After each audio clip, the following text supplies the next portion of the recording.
40 milhões de miseráveis nos Estados Unidos. Isso mesmo, dentre os países desenvolvidos, é o país que tem o maior número de pessoas na linha da pobreza. Só para você ter uma ideia, o Brasil tem 13 milhões de pessoas que vivem na linha da pobreza. Os Estados Unidos, 40 milhões. Calma! Antes de você colocar aí no comentário, escute a minha análise. Os Estados Unidos têm uma população maior que o do Brasil. Beira aí os 400 milhões de habitantes. Fora que ser pobre nos Estados Unidos é uma coisa. Ser pobre no Brasil é totalmente diferente. Por quê? É considerado pobre nos Estados Unidos, de modo geral, porque os Estados Unidos é um país heterogêneo, você tem aí características econômicas muito diferentes do Nordeste dos Estados Unidos, da região central dos Estados Unidos, tá? São outros países dentro do território dos Estados Unidos, tá? É considerada aí uma família que vive aí abaixo da linha da pobreza, uma família que vive de aluguel, então tem casa alugada, com 4 pessoas que têm uma renda menor que $34.518 por ano. Tá? Então soma-se aí a renda dessas 4 pessoas e aí se chegar nesse valor, né, para baixo, ela é considerada aí pobre. No Brasil, gente, esse valor, se você fazer aí vezes 5, que é quase o valor do dólar em relação ao real, nós vamos ter aí, né, um valor que encaixaria aí numa família de classe média no Brasil, tá? São proporções aí muito distintas quando nós vamos qualificar uma população pobre no Brasil e uma população pobre nos Estados Unidos. Tá, Jean, desde quando esse número está crescendo? Desde antes da pandemia. Anos antes da pandemia, no governo de Donald Trump, esses números começaram a crescer. Claro, se a gente voltar numa história recente nos Estados Unidos, na crise da bolha imobiliária, onde grande parcela da população mudou de classe social, nós tivemos um boom de pobreza. Mas depois a economia estadunidense se recupera e 2 anos antes da pandemia, começa a mostrar indícios que esse indicador está crescendo nos Estados Unidos. Tá, Jean? Mas quais são as causas desse aumento da pobreza nos Estados Unidos? São 2. Uma social, o comportamento do cidadão estadunidense em sociedade, e a outra econômica. Primeiro ponto, econômico, é mais fácil de se entender, né? Lá atrás, o presidente Donald Trump, ele falava American First, América em primeiro lugar. Os Estados Unidos perderam milhões de empregos para países da Ásia no momento que nós tivemos aí o avanço da globalização, e uma das características da globalização era a terceirização. O que é isso? É uma indústria sair dos Estados Unidos e produzir lá na China, nas zonas econômicas especiais, ou produzir no Camboja, no Vietnã, ali na Indochina. Com isso, você gerava desempregados nos Estados Unidos, empregados nesses países e dinheiro no bolso das grandes empresas. Mas isso implicava diretamente nessa parcela da população, que é a parcela da população estadunidense que não tem qualificação, que estava nesses empregos de baixa qualificação recebendo seu salário. Agora não tem mais, ele não consegue se inserir no mercado de trabalho e aí ele entra naquela ciranda da pobreza. Sem emprego, ele necessita do governo para sobreviver. Que aí vem as bolsas assistencialistas. Você que é contra as políticas afirmativas aqui no Brasil e acha que os Estados Unidos é o país perfeito, né, onde lá é a liberdade do indivíduo, ele tem que trabalhar, se ele não trabalha e quer viver do governo, vá. Vocês já entenderam? Cara, os Estados Unidos é o país que tem o maior número de bolsas assistencialistas. Só para você ter uma ideia, no período da pandemia, os Estados Unidos gastou de bolsas, auxílios, mais que PIBs de pequenos países.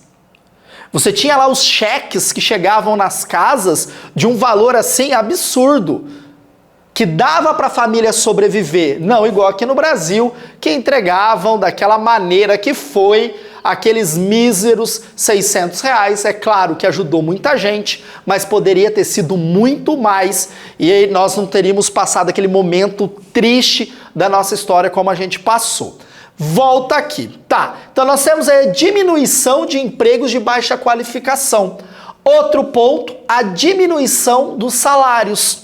Tá, essa diminuição dos salários se deu pelo enfraquecimento dos sindicatos. Isso mesmo. Os Estados Unidos, lá na década de 80, década de 70, tinha sindicatos muito fortes que reivindicavam direitos aos trabalhadores e hoje, sindicatos muito fragilizados, tanto no governo Barack Obama, governo Trump, governo Biden, os sindicatos nos Estados Unidos estão praticamente ruindo.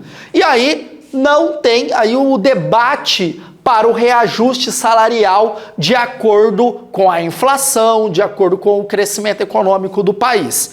Isso também impactou demais no aumento da pobreza nos Estados Unidos. E outro ponto, que isso infringe o mundo inteiro, é a questão da tecnologia. O desenvolvimento de tecnologia vai substituir esses empregos de baixa qualificação. Então isso aí é o viés econômico que leva o aumento da pobreza. Mas aí você tem aí o comportamento do cidadão estadunidense em sociedade.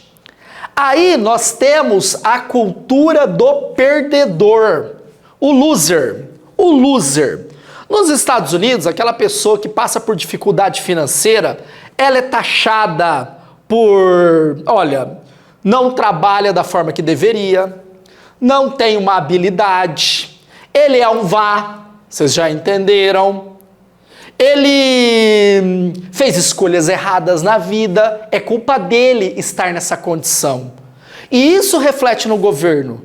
O governo não amplia as políticas afirmativas como deveria, e olha que é grande o investimento do governo, porque eles enxergam também essas pessoas como pessoas que não deram certo, simplesmente por isso.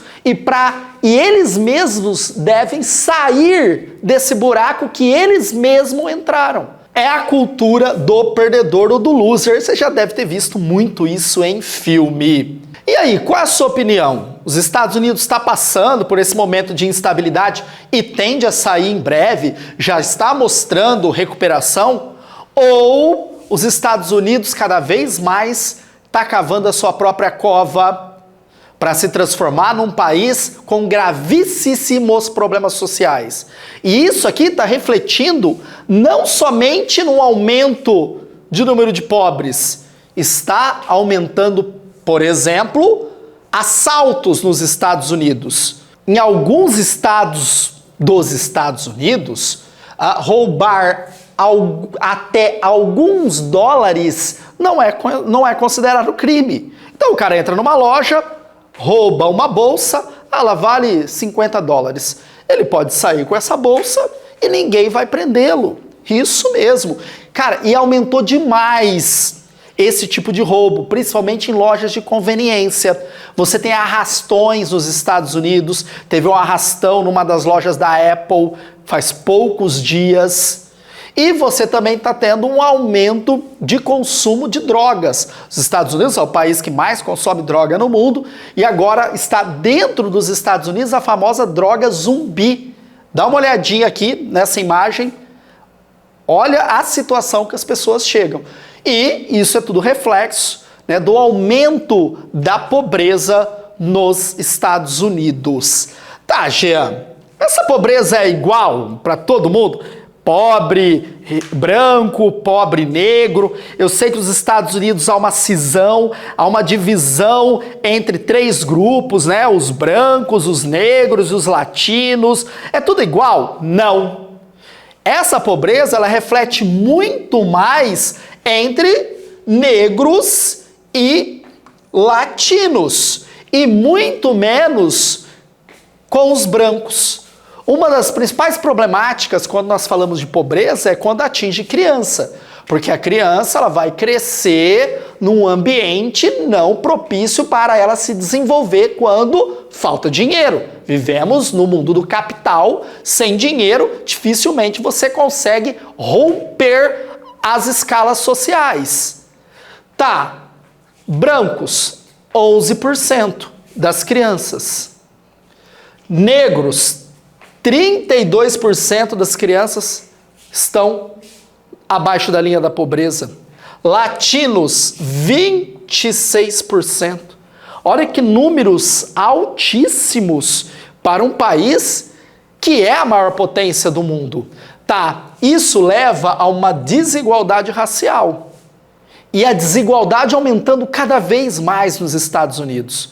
Porque você tem uma classe média que ainda consegue se sustentar e sustenta o país a partir do consumo, e você tem esses marginalizados. O que é ser marginalizados? Está fora do ciclo do consumo.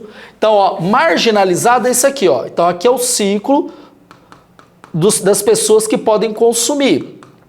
Consumir qualidade de vida. O que é isso? Saúde, educação, segurança, moradia. Então, o marginal, ele está aqui, ó. Ele está fora do processo. Tudo bem? Isso aqui é um ponto interessante para a gente analisar, tá? Ele não está dentro desse processo do capital. Lembrando que nos Estados Unidos se paga para tudo. Vá num dentista nos Estados Unidos, você vai ver quanto que ele vai cobrar de você. Se você não tiver condição de pagar o médico, o Estado vai cobrir? Depende. Tem casos também de alguns hospitais nos Estados Unidos, dá uma olhadinha nessa imagem, que os enfermeiros retiraram uma pessoa de dentro do hospital e colocou ela na rua. O sonho americano está virando pesadelo.